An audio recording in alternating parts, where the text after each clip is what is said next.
Amém. Bom dia, graça e paz, meus irmãos. Tudo bem com vocês?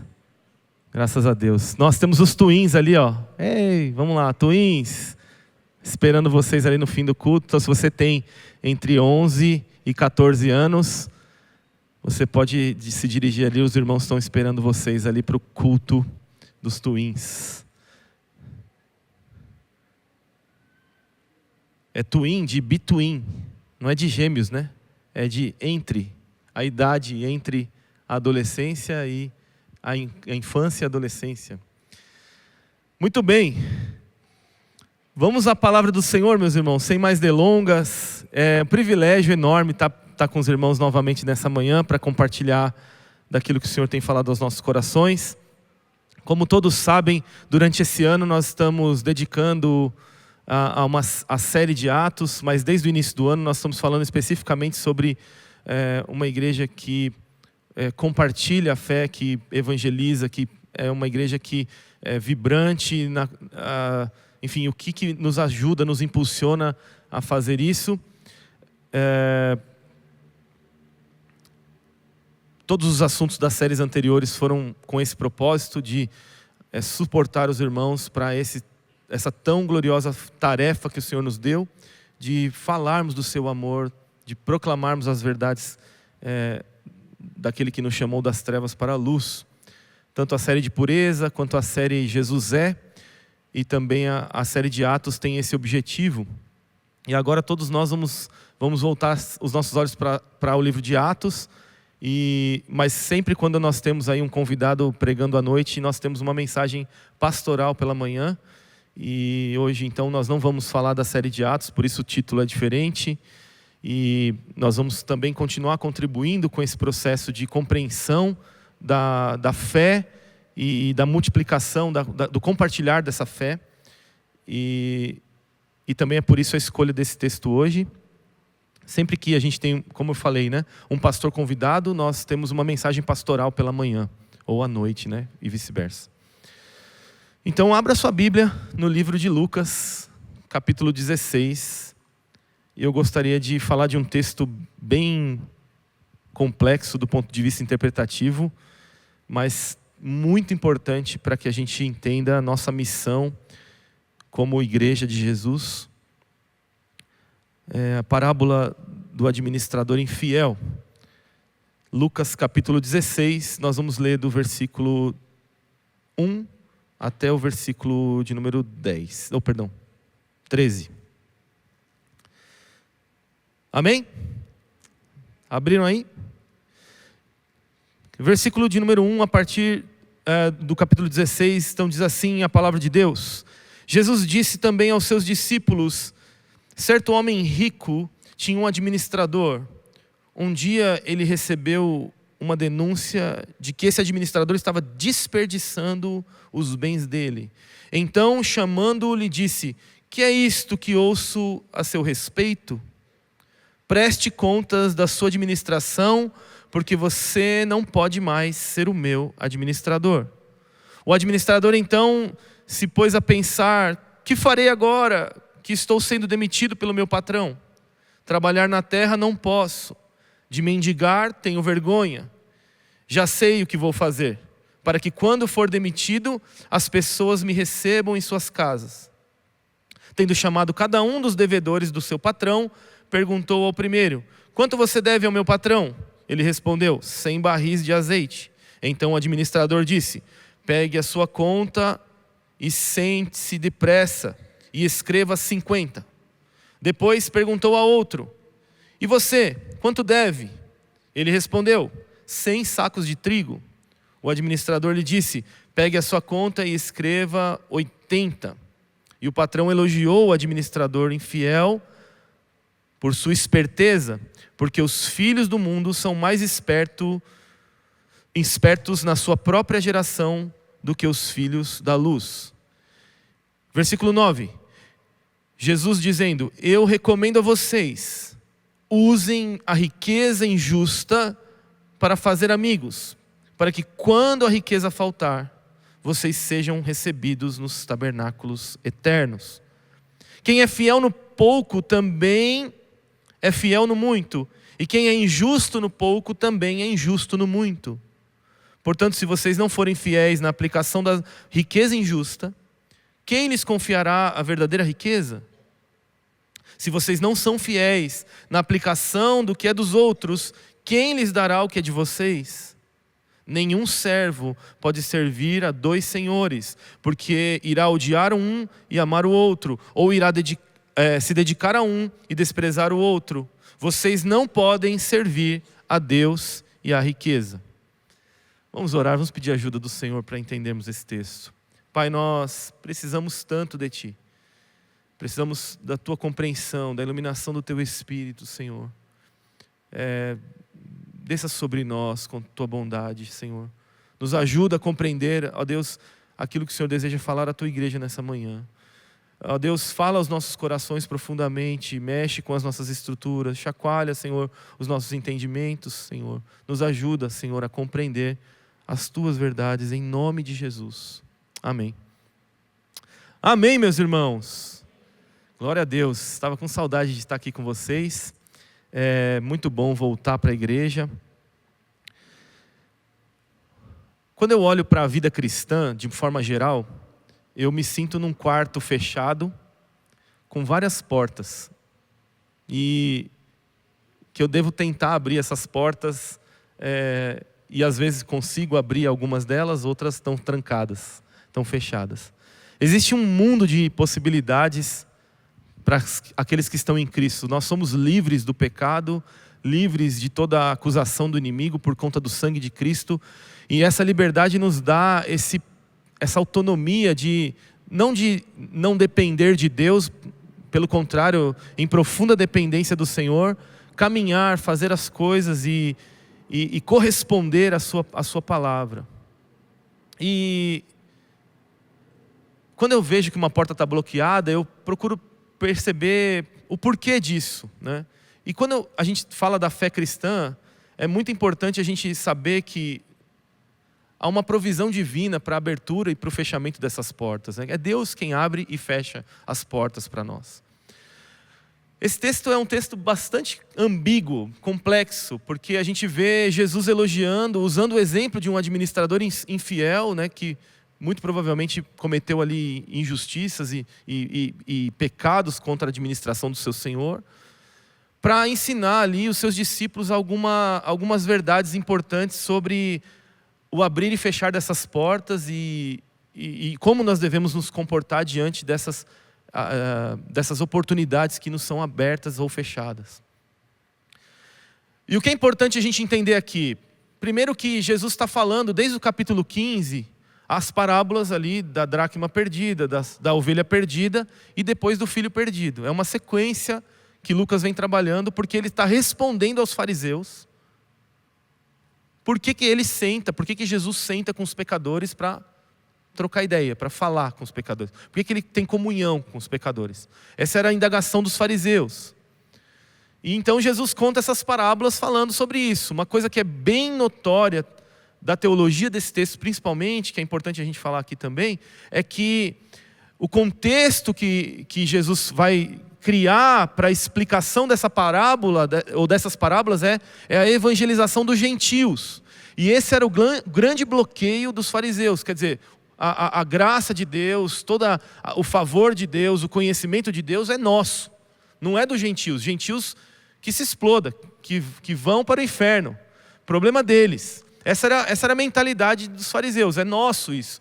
E aí Jesus então explode a cabeça deles dizendo o seguinte: a minha graça, a minha salvação não é só para os judeus.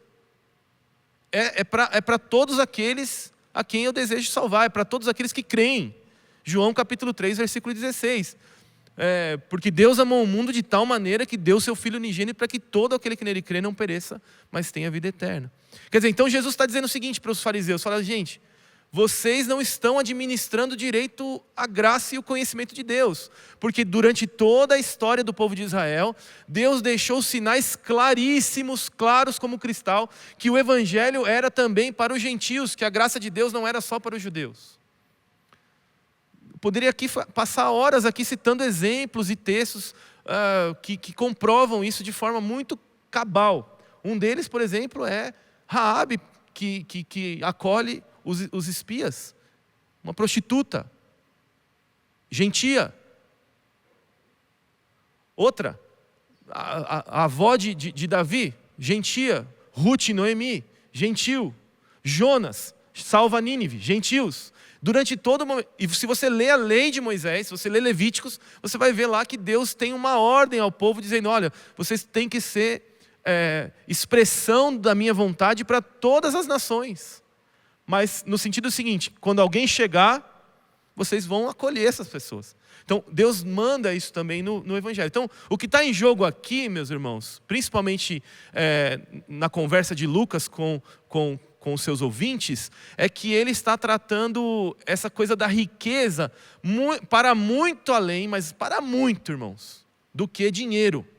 Apenas ter dinheiro no bolso e ter poder de compra, ou você ter riquezas dessa terra. Lucas está extrapolando essa riqueza para principalmente todos os recursos que consideramos que temos posse. A principal riqueza aqui do texto é o conhecimento da salvação do Filho de Deus, que era detido pelos fariseus. Eles eram homens zelosos pela palavra. Então, é preciso entender que existe então essa porta aberta para a evangelização dos gentios. E quando eu faço uma redução desse conceito aqui para a nossa realidade, é importante entender que, mesmo que hajam portas fechadas, sempre vai haver uma porta aberta para que a gente entre por ela e desenvolva aquilo que Deus quer que a gente faça. E eu insisto que nós perseveremos até alcançar esse benefício dessa porta aberta preparada por Deus. E eu queria falar de uma dessas portas abertas para a missão de Deus e por que a gente precisa atentar, algumas razões do porquê que a gente precisa atentar para esse texto. A primeira é que a gente tem muitas portas fechadas para a pregação do Evangelho, mesmo em nossa sociedade, irmãos. Vou dar aqui alguns motivos. Por exemplo, o descrédito da igreja, por exemplo, causado por charlatanismo e exploração da fé. Isso é uma porta fechada para o Evangelho. É ou não é? As pessoas olham e falam, cara, igreja é tudo igual, igreja tô fora, né? Porque tem muito charlatão e tem muita gente explorando a fé. Outra razão, movimentos enganosos. Esse avivamento do marketing na igreja, tudo é instagramável, tudo tem que ser assim, legal. Eu não posso mais falar de pecado, de inferno, de juízo de Deus. As pessoas se ofendem. As pessoas estão se ofendendo porque são chamadas, convocadas para orar. Que dirá se forem falar de pecado, de inferno, de juízo? Então não pode mais. É uma idolatria ao marketing. Tudo tem que vender. Nós estamos vendendo Jesus. Como se Jesus estivesse assim, por favor, me deixa entrar no seu coração. Cara, tudo é dele. Ele é o Senhor de todo o universo. Todas as coisas foram criadas por meio dele, para ele, por ele. Não é a gente que precisa pedir para Jesus entrar no nosso coração. É a gente que precisa pedir, Jesus, entra no meu coração. Eu preciso de você. É a gente que precisa de Jesus. Esses movimentos enganosos, né? Por exemplo, crescimento dos ramos místicos. Eu não sei se você tem percebido, mas nós vamos lidar, já estamos lidando com a geração mais mística de todos os tempos. Mística que eu digo assim, ela tudo é transcendente, tudo está no ambiente que a gente não pode tocar, nem ver e tal, não sei o que. A geração Z é uma das mais místicas que vai vir, que está vindo para esse processo. A gente precisa entender que esses movimentos enganosos, elas oferecem um evangelho falso, que é, então, os desvios doutrinários, uma outra razão do porquê que essas portas estão se fechando para a pregação do evangelho. Desvios doutrinários, né? É a carnalidade promovida por uma teologia da prosperidade, do ego, do eu, de tudo, tudo gira em torno do ser humano. Então, quer dizer, Jesus não precisa ser mais o centro de tudo, o ser humano tem que ser o centro de tudo. E a última razão pelos quais nós encontramos portas fechadas para a pregação do Evangelho e para o testemunho são prioridades equivocadas da própria igreja. Então a gente vê, por exemplo, foco, né, em uma política político-partidária dentro das igrejas, impedindo o acesso de famílias inteiras ao Evangelho. porque a gente foca ali em questões específicas que o Senhor não nos chamou para fazer. Outra questão é o descaso com a salvação de almas. E a religiosidade dá satisfação individual, quer dizer, não importa mais que as pessoas estão andando no mundo sem conhecer o Evangelho, estou nem aí, o problema deles, a gente não se considera fariseu, mas a gente age igualzinho. O Evangelho é só para mim. Quando você não compartilha o Evangelho, quando você não testemunha, você está dizendo, o Evangelho é só para mim. Eu não estou preocupado com o meu próximo em ouvir o Evangelho. Deixa que ele, se de alguma forma, compreenda o Evangelho no caminho dele, mas eu não tenho uma urgência, eu não olho para as pessoas mais como uma urgência que eu preciso falar, eu preciso testemunhar, porque aquela pessoa está andando a passos largos em direção à condenação eterna. Então, nós encontramos muitas portas fechadas. É por isso que a gente precisa dar uma olhada nesse texto com cuidado. Porque Jesus está falando exatamente isso. Quando Jesus estava diante dos fariseus, eles tinham muitas portas fechadas, para que eles pudessem conhecer de fato o que era o reino de Deus. Mas existe uma porta aberta. É sobre essa porta aberta que eu queria falar. Porque às vezes a gente foca muito naquilo que a gente não tem, ou nas coisas que estão fechadas, e pouco naquilo que a gente tem, nas portas abertas que a gente pode entrar e fazer alguma coisa. E essa é uma das portas abertas. A convicção central aqui desse texto gira em torno dessa ordem de Jesus, que é de fazer amigos. Meus irmãos, tem uma porta aberta, que é a amizade. Os relacionamentos estão abertos diante de nós. Nós podemos nos relacionar, mas até isso a gente tem sentido dificuldade.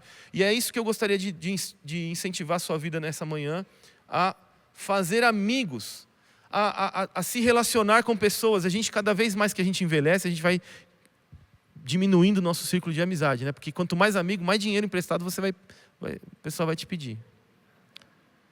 Então, a gente está preocupado porque quanto mais pessoas a gente está do nosso lado, mais vai ter, você me ajuda com isso, minha mãe, então não sei o que lá, também sei que ele me ajuda. Meus irmãos, pastor então, não sei se você já viu aqueles memes de mente de pastor, você acorda de manhã, vai tomar café, o fulano de tal, não sei o que lá, que morreu, o outro está no hospital. Já viu esse meme, já? É tipo isso. Por quê? Porque as pessoas, elas só trazem demandas. Só demandas. O convite para Jesus aqui é que a gente não pare de trazer demanda, porque demanda é bom, mas a gente também faça parte da solução da demanda. O convite para Jesus é que a gente também fale assim, opa, eu também sou aqui disponível para ajudar, para fazer alguma coisa e tal.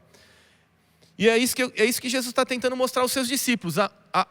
O fluxo dos fariseus era tipo assim, cara, os gentios que se lixem, fiquem aí do seu lado. Jesus estava com medo de que os seus discípulos também pegassem essa mesma ideia, que eles não precisavam se abrir para novos relacionamentos, se abrir para relacionamentos que geram salvação, para relacionamentos difíceis. Então Jesus para de falar com os fariseus, e é bem interessante nesse texto que ele volta a palavra aos seus discípulos. Ele fala assim, cara, deixa eu falar um trem aqui para vocês aqui, de mineiro, para vocês não ficar com o coração igual dos fariseus. E é bem interessante que, como eu digo, a porta aberta é tempo de fazer amigos, meus irmãos. Nós somos convidados a amizades eternas. Jesus, antes de morrer, ele chamou os discípulos e falou assim, olha, vocês não são mais meus servos, mas vocês são meus amigos, porque tudo que eu ouvi de meu Pai, eu comunico a vocês. Vocês agora me conhecem mais. Vocês agora não estão ali só com uma mamadeira na boca, sugando o leite que eu posso dar para vocês. Vocês tiraram a mamadeira da boca e agora vocês podem sentir as minhas dores. Eu posso compartilhar os meus planos com vocês. E o plano de Jesus era terrível, né? Vou morrer. E vocês vão ficar sozinhos aí um tempo. E eu vou também, depois que morrer, eu vou subir ao céu. E vocês vão ficar sozinhos muito tempo, até eu voltar. E isso pirou a cabeça dos discípulos, né? Mas o fazer amigos, essa mão dupla, né, da vida e do evangelho, enfim, que mão dupla que ela tem? É a amizade entre nós, corpo de Cristo. Quer dizer, nós não temos mais percebido na igreja uma inclinação onde as pessoas vêm para um lugar dispostas a fazer amizades. Elas vêm para receber uma palavra, para colocar as suas demandas, para adorar a Deus e saem, não falam com ninguém, porque não querem gente pedindo dinheiro emprestado e nem que traga dinheiro e demanda para ela orar ou para fazer alguma coisa, ou o pneu fura de madrugada, você tem lá, não. Né? Custa isso. Então, as pessoas já não estão mais com isso, mas essa palavra de Jesus é nessa mão também. Vocês precisam se tornar amigos, né? João capítulo 15, 13 a 15, ele vai dizer isso. E essa amizade entre irmãos, dentro da igreja, que fortalece o corpo de Cristo, que manifesta o testemunho cristão, enfim. É palavra de Jesus, não é minha, irmãos. As pessoas com isso, todos saberão que vocês são meus discípulos, se vocês amarem uns aos outros. Essa é a relação. Mas também amizades fora da igreja, com quem precisa de Jesus. 3 coisas aqui importantes. Interessar-se pelas necessidades das pessoas e ajudá-las nas suas lutas. Custa dinheiro, custa tempo, custa cabeça, custa tudo, custa emoção. É amizade. Segundo, cria oportunidade para exercer essa evangelização, para você compartilhar da sua fé com pessoas que não conhecem. Terceiro, ensina as pessoas a guardarem tudo que o Senhor ensinou no discipulado. Ou seja, a amizade é o meio pelo qual nós podemos compartilhar todas as coisas que o Senhor Jesus nos ensinou para vivermos. Queria que você parasse um minuto aqui, antes de a gente continuar essa mensagem.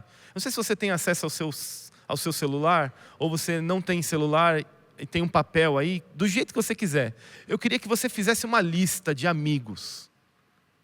Faça uma lista de amigos aí. Enquanto eu vou falando, pega um papel, pega o seu celular, bloco de notas. Eu queria que você fizesse uma lista de 3 amigos dentro da igreja. E de 3 amigos fora da igreja. Faça essa lista de 6 pessoas, por favor. 3 amigos dentro da igreja. Coloque o nome. Fulano, Ciclano e Beltrano. 3 amigos fora da igreja. José, Maria e Jesus. Coloque aí. 3 amigos de dentro da igreja e 3 amigos de fora da igreja. Faça essa. A gente não pode ensinar esse texto se você não tiver essa lista na sua mão. Se você não encontrar 3, irmão, fica no primeiro, então tá bom. Eu sei que é difícil. Pelo menos um de cada, mas 3. Coloque 3 amigos não crentes e 3 amigos na igreja. Coloque aí. Você fala assim, esse aqui é meu amigo. Enquanto eu vou lendo aqui o texto, vou continuando aqui a nossa mensagem, eu queria que você tivesse essa lista na sua mão, nós vamos precisar dela no final. Por que a amizade é tão importante, gente? Porque quando Paulo escreve aos Gálatas, principalmente no capítulo 5, e você faz uma varredura das obras da carne, você percebe que 9 delas são pecados contra os relacionamentos. 9 das obras da carne são pecados contra o relacionamento. Por isso o apóstolo Paulo dá a solução para que a gente desenvolva um ambiente de relacionamento saudável. Qual é? O fruto do Espírito. As características do fruto do Espírito são dádivas do Espírito de Deus que nós recebemos por meio de Cristo, que vão fortalecer os nossos relacionamentos. Quanto mais frutos do Espírito você tiver na sua vida, mais relacionamentos saudáveis para a eternidade, nós vamos ver a importância disso, você vai desenvolver. Amém? Fizeram a lista aí? 3 amigos?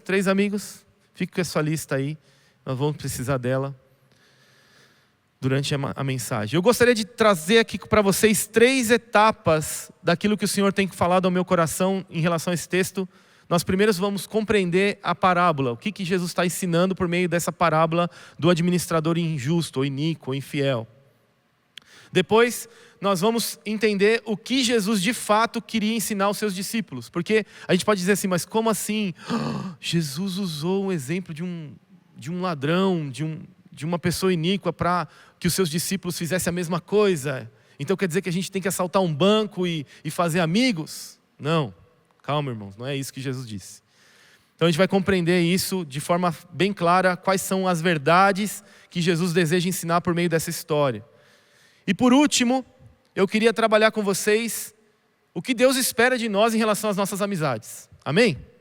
Então vamos compreender essa parábola. Nós temos aí alguns personagens. Primeira coisa, quando nós falamos de parábolas, é que nós não podemos ter aplicações literais. As palavras são histórias, algumas reais, outras fictícias, para ilustrar um assunto principal. Sempre que você se deparar com uma parábola de Jesus, você precisa entender o seguinte: não é, algumas é permitido, outras não, você fazer aplicações literais. Nós precisamos ir para o centro da ideia da parábola, entender o que Jesus está querendo ensinar. E ele então conta uma parábola exemplificadora. Ele vai dizer então que, ou seja, não é uma alegoria literal, um acróstico, né, que você vai ter ali significados literais de cada uma das coisas que Jesus está falando. Mas tem uma ideia aqui por trás dos personagens, dos fatos, dos significados reais dessa história. Então, nós vamos tentar entender qual é a mensagem principal desse texto. Essa é a primeira pergunta que a gente precisa fazer para o texto. A mensagem principal está logo depois que ele conta essa parábola, ele diz assim: por isso eu lhes digo, usem a riqueza deste mundo ímpio para ganhar amigos, de forma que quando ela acabar, estes os recebam nas moradas eternais, ou nas moradas eternas. Gente, Jesus contou a parábola para ensinar essa verdade para os seus discípulos. Usem as riquezas deste mundo ímpio para que quando ela acabar, estes os recebam nas moradas eternas. Guarde bem isso no seu coração. Um administrador, então, é o encarregado de todas as coisas que o seu senhor tinha. Se vocês prestarem um pouco mais atenção, esse texto é bem enigmático. A hora que você lê 10 comentários, tem quase que 9 opiniões diferentes sobre vários aspectos desse texto. Eu escolhi aqui uma linha para mostrar para vocês aquela que eu acredito que é mais próxima do texto. Esse administrador não era um escravo, ele era um assalariado, alguém que tinha responsabilidades. E ele cuidava das posses de uma pessoa rica. Ou seja, então você tem um administrador que é encarregado dos bens do seu patrão. E ele, de alguma forma, é denunciado esbanjando os bens que deveria administrar. A palavra que é usada para desperdiçar é a mesma palavra que é usada na parábola do filho perdido. Este teu filho desperdiçou os teus bens com as prostitutas, com aquilo que não era valor, com aquilo que não tinha valor. É a mesma parábola, é quase que um indicador de que Jesus estava falando do mesmo assunto. Ou seja, o filho perdido que abandona o pai é o gentio, é aquele que de fato está distante da graça de Deus enviada originalmente para o seu povo, o povo de Israel. Então é muito parecida essa relação. Então nós não sabemos aqui de onde essa denúncia procede, o texto não revela isso para nós. Mas o fato é que eles, ao receber essa denúncia, o patrão chega para ele e fala o seguinte: olha, você não pode mais trabalhar para mim, eu vou te demitir, né? Vou te dar contas aqui, presta conta da sua administração.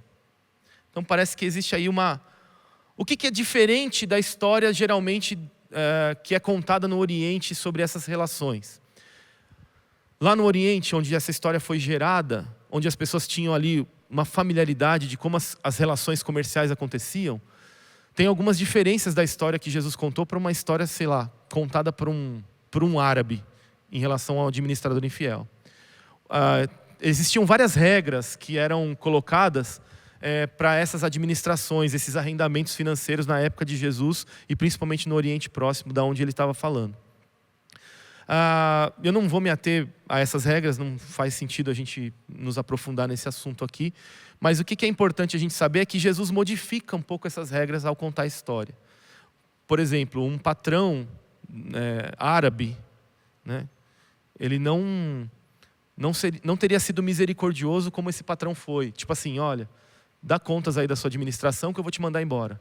Tipo assim, um patrão árabe teria mandado embora na hora. Tipo, me dá tudo aqui, não quero nem saber de você, vai embora. Ele teria feito isso. Isso era o costume que era feito. Então Jesus acrescenta alguns elementos, principalmente na figura do patrão, que vão mostrar que existe uma misericórdia acompanhando essa situação. Guarde bem isso, que isso é mais importante da gente saber. Porque não haveria misericórdia se fosse uma história do Oriente comum.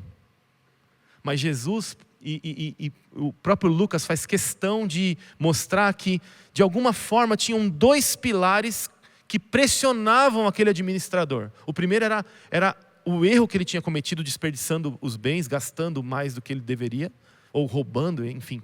A gente não tem a natureza do que ele cometeu, mas que ele cometeu é fato, né? Isso o texto deixa claro.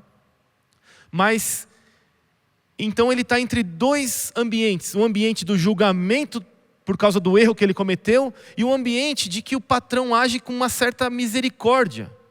Isso é demonstrado até que no final o próprio patrão elogia o servo por ter feito assim, uma coisa que era errada, entre aspas. Por exemplo, dar um desconto, ou, enfim, tem várias naturezas do porquê que ele mandou as pessoas escreverem outro tipo de dívida naquele texto.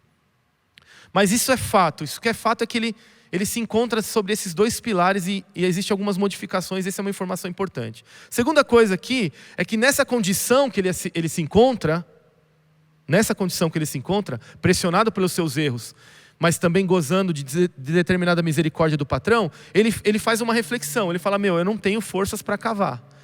A ideia é que ele trabalharia na roça. É um trabalho braçal. E eu também não tenho vergonha de mendigar. Mendigar era uma prática comum e aceitável na sociedade, mas não era assim, né? Assim, bem quisto, aqueles que mendigavam. Então ele falou, eu tenho vergonha de mendigar. Então ele se vê assim, eu vou ficar sem nada, eu vou perder ali o meu recurso, o meu poder aqui, a minha administração. Então ele toma 3 decisões. Ele fala assim, olha, o que eu posso fazer para resolver isso? Ele pensa, né? Você percebe no texto que ele faz isso. Segundo, ele planeja. Ele fala assim, olha, quando ele começa a planejar, a mesma palavra que está em torno do planejamento desse servo infiel, também está quando aquele jovem que se afasta da casa do pai, cai em si. Sabe aquela palavra, caindo em si? Ele disse, nossa, na casa do meu pai, até os servos têm comida e eu estou aqui comendo essa comida de porco. É a mesma palavra. Então é parecido, é quase que como uma indicação, de novo, que ele está se referindo ali àquela história de alguém iníquo e tal, etc. Bom, enfim. E ele faz o quê? Ele executa o plano, porque de alguma forma, por que eu falo que o patrão agiu com misericórdia aqui? Essa história não seria contada dessa forma se fosse por um árabe ou por alguém que fosse patrão mesmo. Ele não teria condição de conversar com ninguém depois da conversa com o patrão, entendeu? E aqui na história parece que ele tem sabe, tipo, se organiza aí, né? Tipo assim, vê aí quais as contas que você precisa pagar, e eu vou te acertar aqui. Mais ou menos, sabe, mais ou menos isso no nosso dia. Ele então faz, gozando ainda de certa autoridade, você percebe que ele chama os credores ali, ele executa esse plano. Terceiro lugar, Lucas nos diz que esse homem foi elogiado. Então essa é a terceira informação que a gente tem desse texto. Ele foi elogiado pelo seu patrão, que admirou a sua astúcia e engenhosidade. Falou, cara, você foi inteligente. Agora, mesmo você mandando embora, você fez um rebuliço aí que eu fiquei aqui numa saia justa. Tem alguns motivos pelo qual o patrão elogia ele. E são também muito subjetivos, assim, né? Não dá para saber por que o patrão elogia ele, apesar de ter algumas indicações. É como se o patrão estivesse na parede, que ele já fez o negócio acontecer, e o patrão ia ficar meio mal na fita se ele voltasse atrás.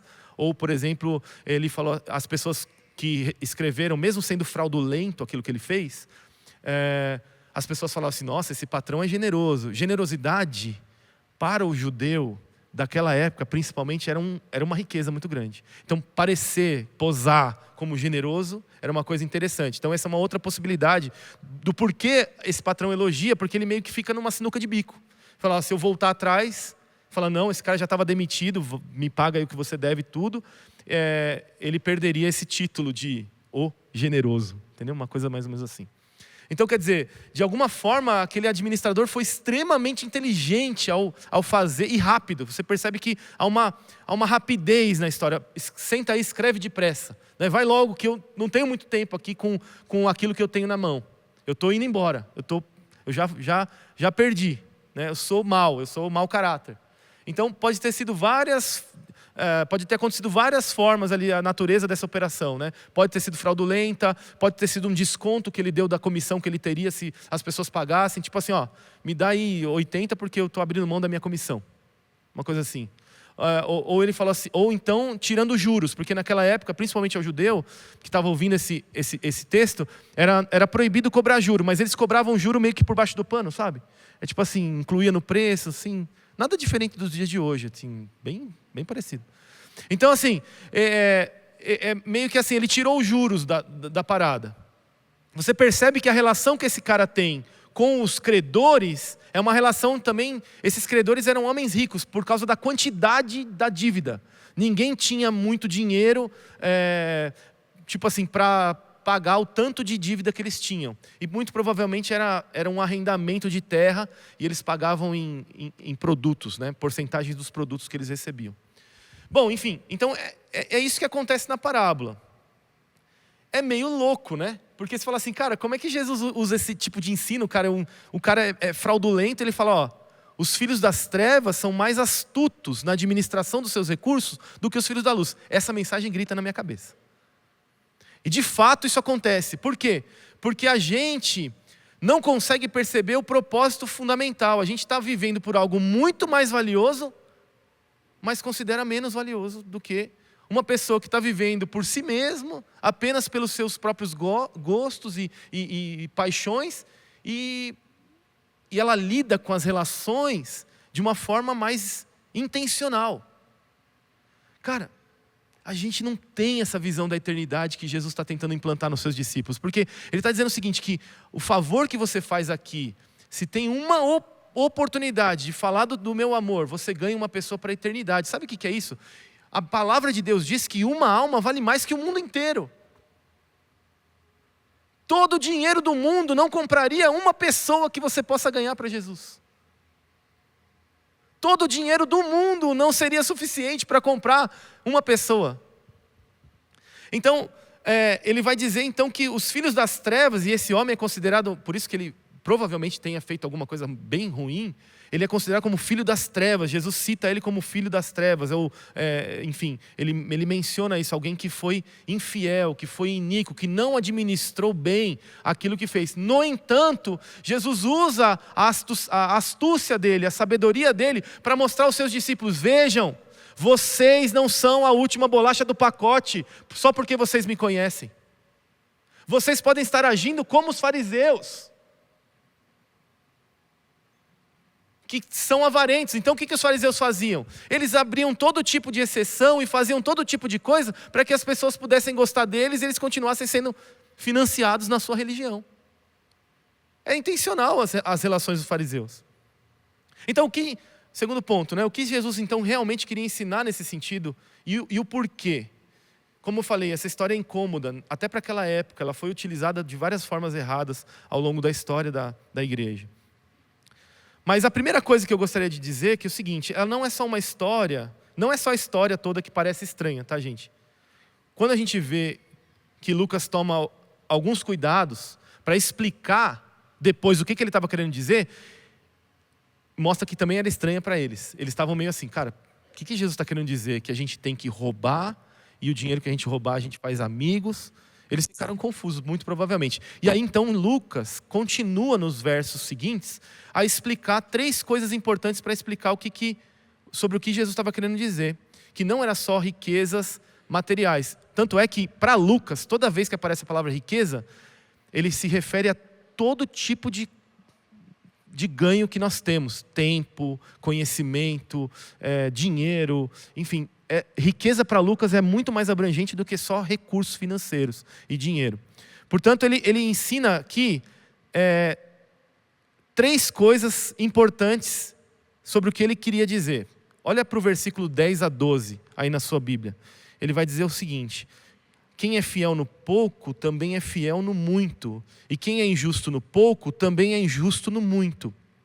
Portanto, se vocês forem fiéis na aplicação da riqueza injusta, quem lhes confiará, se vocês não forem, quem lhes confiará a verdadeira riqueza?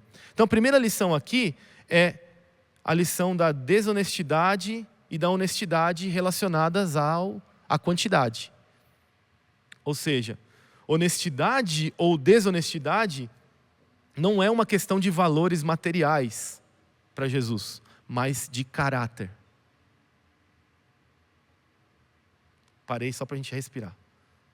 As riquezas deste mundo, elas são classificadas como de pouco valor. Por quê? E o modo como a gente administra essas riquezas, ou seja, ela reflete o nosso caráter. Quem nós somos de verdade. E a capacidade de receber as verdadeiras riquezas, que não são deste mundo.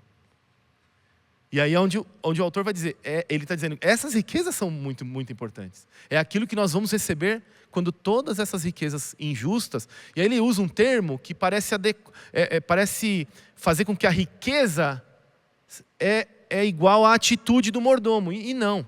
Riqueza injusta é que, tipo assim, tudo que a gente tem está debaixo de injustiça. Está debaixo da maldição de Adão. Está debaixo de Adão e Eva. Está debaixo do pecado. Ou seja, tudo que eu faço, de alguma forma, por mais santo que possa parecer, de alguma forma vai ter ali uma mão humana, vai ter um erro, vai ter uma imperfeição. Porque nós só vamos ter perfeição depois que a gente morrer, gente. O último inimigo a ser vencido é a morte. E é exatamente isso que ele está querendo dizer, que as riquezas, né, que estão em nossa posse são riquezas materiais. Elas são classificadas como não sendo nossas. E por isso, de pouco valor. E as riquezas que efetivamente serão nossas, e portanto ainda mais valiosa, nós ainda não as alcançamos completamente. E nós teremos essas riquezas se formos administradores fiéis. Ele relaciona essa relação. A segunda verdade aqui é que ele apresenta, está no versículo 16. Olha para a sua Bíblia no versículo 16. No versículo 13, desculpa. Nenhum servo pode servir a dois senhores. Ou ele vai agradar um e vai desagradar o outro. Então, quer dizer, é o mesmo ensino que está em Mateus capítulo 6, versículo 24, no Sermão da Montanha. É o mesmo ensino que nos apontam três coisas importantes. Tanto Deus como o dinheiro não querem ser servos, querem ser senhores. A relação que a gente vai ter com Deus, ele não quer ser seu servo, ele não é seu servo, não será seu servo. Mas a relação que a gente tem com o dinheiro também. Dinheiro não quer ser seu servo, ele quer ser seu senhor. Ele quer se apoderar do controle da sua vida. Segundo, os planos de Deus e do dinheiro para o homem são irreconciliáveis. Deus tem um plano e o dinheiro tem outro. Não dá para conciliar os dois. Ou você vai servir o dinheiro, ou você vai servir a Deus. Não tem como você servir os dois. São irreconciliáveis. E terceira coisa que está implícita entre servir a Deus e servir ao dinheiro, que é essa segunda verdade que Lucas quer trabalhar. O homem pode escolher quem vai governá-lo, se Deus ou dinheiro. Existe uma possibilidade aqui em que o homem escolha ser governado por Deus ou ser governado pelo dinheiro. Então, existem essas três questões aqui. A terceira verdade, que está nesse texto para mostrar que não é isso que Lucas está querendo mostrar, né? Que a história do administrador é louvada, é que no texto que nós lemos na generosidade, ele vai mostrar a relação entre o que é valioso para o homem e o que é valioso para Deus. Então, três verdades que apontam para que a gente entenda de fato o que Jesus está querendo dizer. Primeiro, desonestidade e honestidade tem a ver com caráter e não, né, com aquilo que a gente faz. Segunda, a gente vai ter uma pressão entre servir a Deus e servir o dinheiro. E terceiro, a gente vai aprender sobre o que é valioso para o homem e o que é valioso para Deus. Lucas 16, 14 e 15 diz assim: os fariseus que eram avarentos ouviram tudo isto e zombaram de Jesus. A pergunta é, por que eles zombaram de Jesus? Primeiro, eles zombaram de Jesus porque eles amavam dinheiro. Segundo, eles zombaram de Jesus como parte de sua própria e inválida justificação diante dos homens. Eles zombaram porque eles estavam inadequados de acordo com a palavra de Jesus. Então é mais fácil zombar do que se arrepender. Terceiro, Eles zombaram de Jesus como parte de uma atitude falsa e hipócrita, como era de costume esperado dos fariseus. Quer dizer, o que é valioso para eles não era valioso para Jesus. A pergunta que grita nessa aplicação é se esses ensinos, que tanto revelam o que Jesus pensa sobre as riquezas materiais, e servem de aplicação para a parábola que foi apresentada, elas também são verdades nas nossas vidas. Se nós estamos dispostos a dar ouvidos a isso diante de Jesus.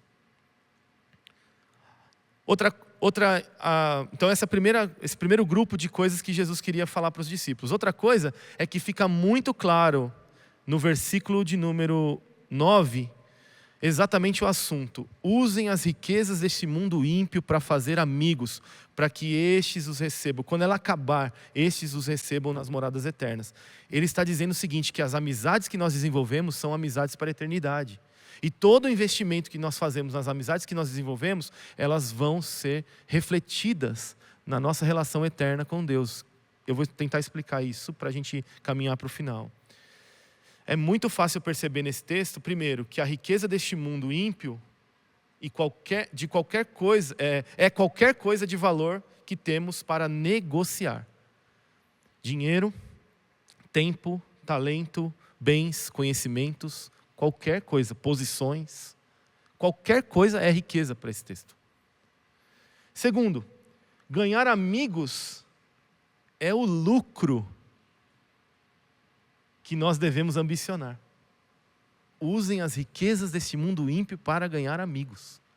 Quer dizer, eu posso ter perdido uma moto, né, Rafael? Mas você ganhou muitos amigos que oraram por você e que estiveram com você, né? O Rafael estava em missão e roubaram a moto dele. Nós podemos fazer muitas coisas e perder bens materiais. Mas se ambicionarmos ganhar amigos, então essas riquezas não impedirão a gente de continuar desenvolvendo o chamado de Deus nas nossas vidas. Perceberam isso? Terceira coisa. Quando a riqueza acabar, é literalmente juízo de Deus. Quando Deus vier julgar o mundo, quando a morte enfim chegar, e nós nos apresentarmos diante do tribunal de Deus, o que nós vamos apresentar para Deus? Deus, eu tenho dinheiro na conta bancária. Eu tenho muito dinheiro, Deus. Quanto o Senhor quer? O Senhor quer... eu tenho muitos imóveis alugados. O Senhor quer quantos imóveis?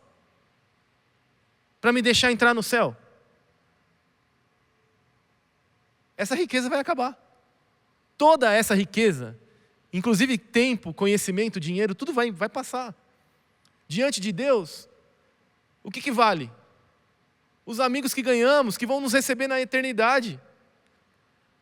É quase que Jesus está dizendo o seguinte: quando você chegar diante de mim, eu não quero ver dinheiro na conta bancária. Eu quero ver quantas pessoas você levou a Jesus.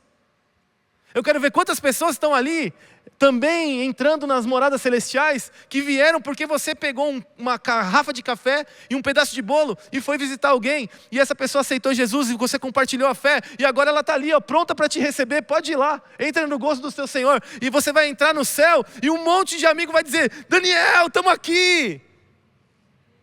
Lembra daquele bolo, lembra daquele café, lembra daquela carona? Custou gasolina, custou tempo, custou dinheiro, que passou. O que vai permanecer? As pessoas que vão te receber nas moradas eternas. É isso que Jesus está dizendo. E por último, ser recebido nas moradas eternas fala desse testemunho em nosso favor e em favor daqueles que nós beneficiamos, para que nós possamos receber uma boa acolhida na eternidade. Jesus está dizendo isso. O que você faz para Jesus é o que permanece. É a única coisa que permanece.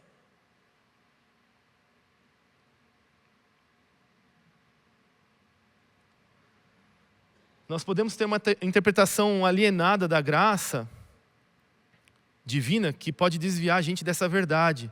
Mas a palavra de Deus nos chama de volta para a mordomia cristã. Por que a gente pode falar? Não, é tudo sobre a graça, eu não preciso fazer nada. Precisa sim. Nós estamos administrando os recursos que Deus tem nos dado. E Deus vai pedir contas desses recursos.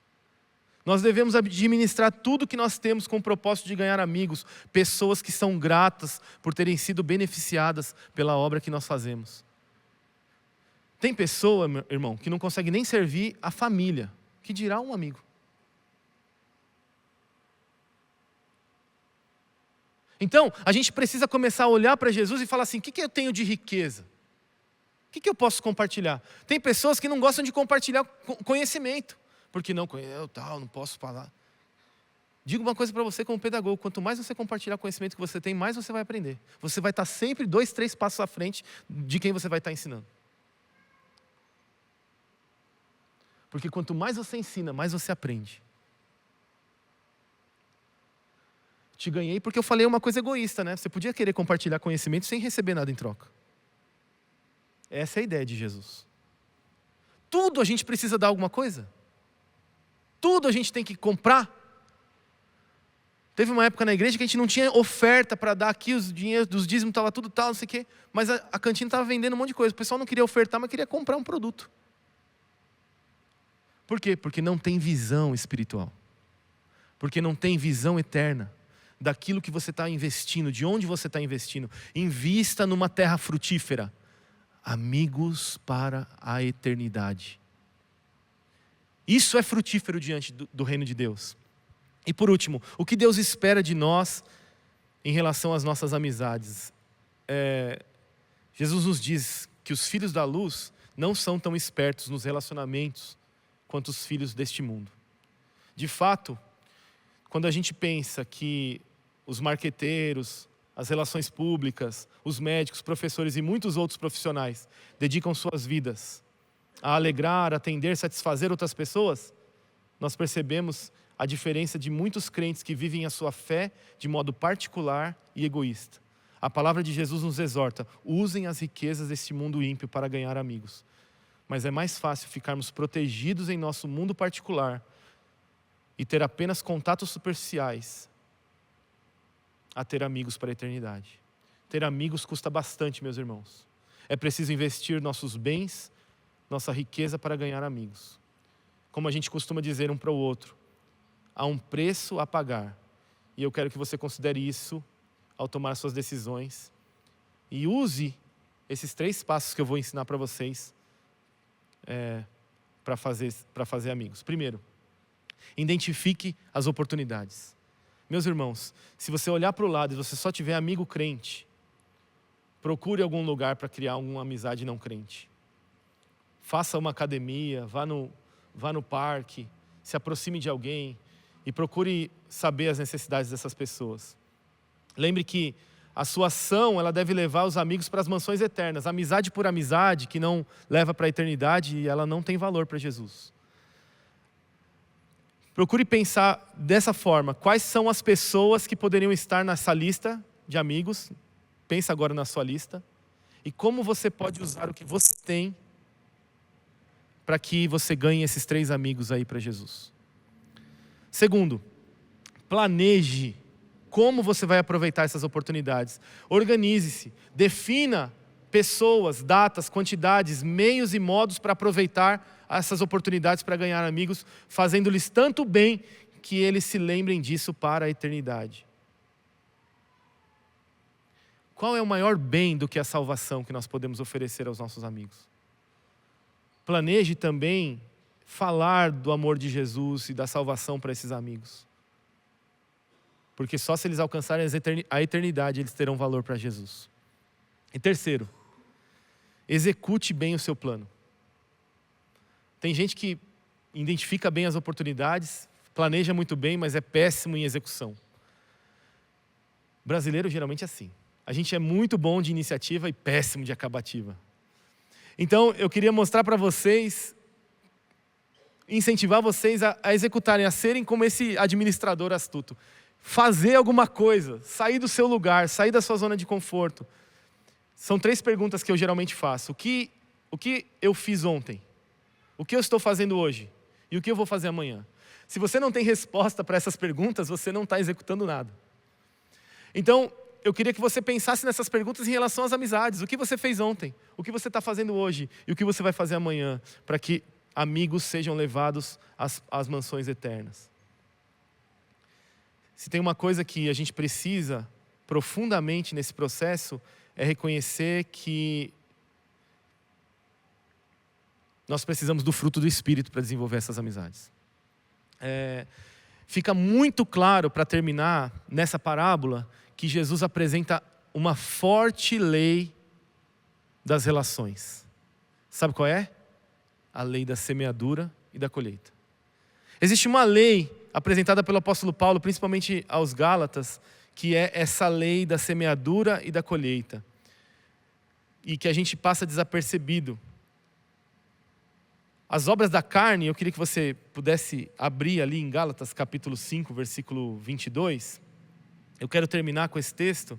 Elas são pecados contra os relacionamentos. E Paulo está, de fato, apresentando essa diferença entre as pessoas que se deixam controlar pela carne e as pessoas que se deixam controlar pelo Espírito. E eu me comprometo aqui aos irmãos, às vezes que nós tivemos pastorais nessa direção ainda esse ano, e eu tiver o privilégio de poder compartilhar com os irmãos, eu vou trazer um fruto do Espírito, para que a gente adquira mais fruto do Espírito e menos obras da carne, para que as nossas relações de amizade sejam melhores. Mas a partir do versículo 22, ele vai falar sobre esse fruto do Espírito. No versículo 19, ele conta as obras da carne. Ora, as obras da carne são conhecidas e são imoralidade sexual, pecado contra a amizade. Inimizades, pecado contra a amizade. Rixas, pecado contra a amizade. Ciúmes, pecado contra a amizade. Iras, pecado contra a amizade. Discórdias, pecado contra a amizade. Divisões, pecado contra a amizade. Facções, pecado contra a amizade. Invejas, bebedeiras, orgias e coisas semelhantes a estas. Inveja é pecado contra a amizade. E coisas semelhantes a essas, declaro a vocês, como já antes os preveni, que os que praticam tais coisas não herdarão o reino de Deus. Mas a esperança está no versículo 22. Mas o fruto do Espírito é amor, alegria, paz, longanimidade, benignidade, bondade, fidelidade, mansidão e domínio próprio. Contra estas coisas não há lei.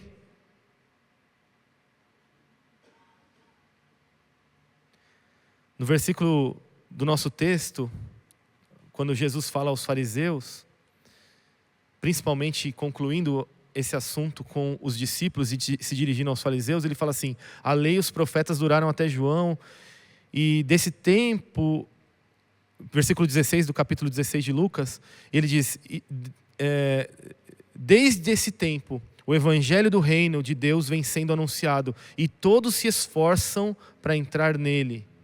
É mais fácil passar o céu e a terra do que cair um tio sequer da lei.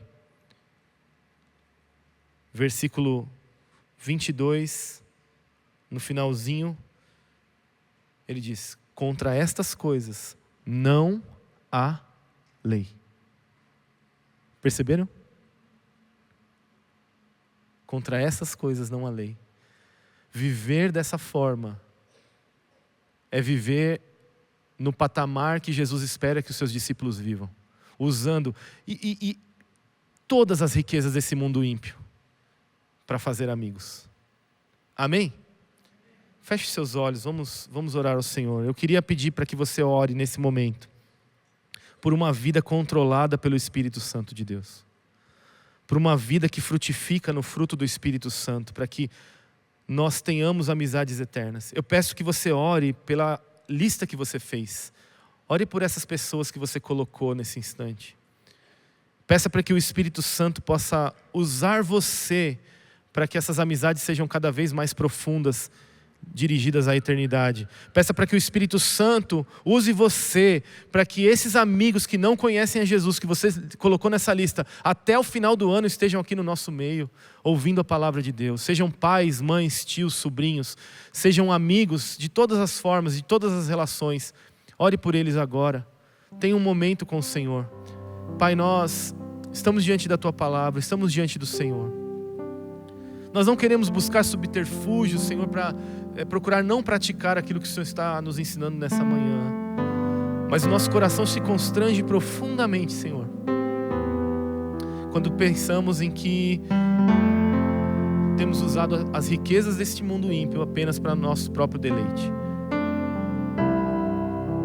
Ó Deus, que desperdício de recurso. O Senhor tem nos dado tantas graças, tanta coisa, Senhor. E nós temos feito cada vez mais indagações egoístas e temos rejeitado ajudar as pessoas e nos tornarmos amigos de pessoas porque nós queremos que elas vão para o céu. Nós queremos a amizade das pessoas porque temos interesse em que elas nos paguem alguma coisa ou que elas nos coloquem em alguma posição, Senhor. A minha oração nessa manhã, Senhor, diante do Teu povo, é que o Senhor mude o nosso coração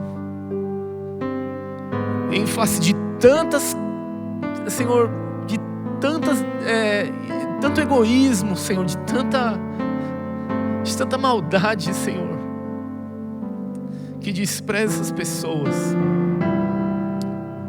Pai, que o nosso interesse, Senhor, ao nos relacionarmos com as pessoas, seja que nós nos encontremos nas moradas eternas, Senhor. Que quando todas essas riquezas acabarem, Senhor, nós possamos chegar diante de Ti e dizer: Senhor, usei tudo que era o que eu tinha.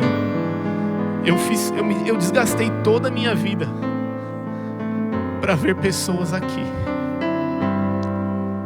para me ver aqui. Por isso, Pai, nos leva a um ambiente de esforço intencional, para abandonarmos todo o nosso egoísmo, Senhor. Um egoísmo farisaico, Senhor, que acha que a salvação é só para nós. Deus, longe de nós, longe dos Seus discípulos, pensar que a salvação é só para nós. Senhor, impulsiona a Sua igreja, Senhor, a perceber a urgência que nós estamos, ó Deus, envolvidos, Senhor, a urgência que temos diante de nós. Senhor, não nos deixe passar desapercebidos quando estivermos com os nossos amigos, Senhor, de que o Senhor deseja que esses amigos estejam nas moradas celestiais junto conosco, Pai.